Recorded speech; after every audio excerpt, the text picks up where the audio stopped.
ঘূর্ণিঝড়ের দাপটে মুহূর্তে বদলে গেল ছবিটা। যে বাগান একসময় রঙিন সূর্যের মতো হাসছিল, আজ সেখানে শুধুই ধ্বংসস্তূপ। রাজ্যের ফুলপ্রেমীদের মনে গভীর হতাশা তৈরি করেছে কালবৈশাখী ঝড়।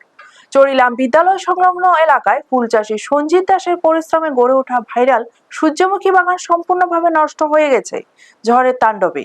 ঝড়ের প্রবল দমকা হাওয়া ও বৃষ্টিতে মাটিতে লুটিয়ে পড়েছে একের পর এক সূর্যমুখী গাছ। ফুলে ব্যাপক ক্ষতির মুখে পড়েছেন তিনি।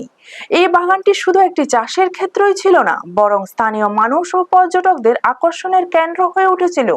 প্রতিদিন বহু মানুষ সেখানে ভিড় জমাতেন সূর্যমুখী সৌন্দর্য উপভোগ করতে এবং ছবি তুলতে। তবে এই ক্ষতির মাঝেও আশাহত নন সঞ্জিত দাস। তিনি জানিয়েছেন, সূর্যমুখী ফুলের প্রতি মানুষের ভালোবাসা, আগ্রহ ও চাহিদা দেখে আগামী বছর আবার নতুন করে ফুল চাষ শুরু করবেন। তার এই মনোভাব আশার আলো দেখাচ্ছে যে ধ্বংসের পরেও নতুন করে গড়ে ওঠার গল্প যেন থেমে থাকে না।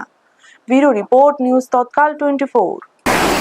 চাষ করছি না সূর্যমুখী কি তুই অন্তে একবারে অন্ত বৈশাখে কাল বৈশাখীর ঝড়ে একবারে সব ফুল গাছ কসমস করে লাগছে।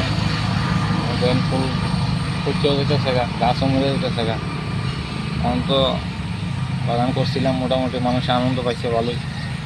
অন্ত এই আনন্দ শেষ, আমার তো ক্ষতি হইল। আপনারও ক্ষতি হয়েছে না?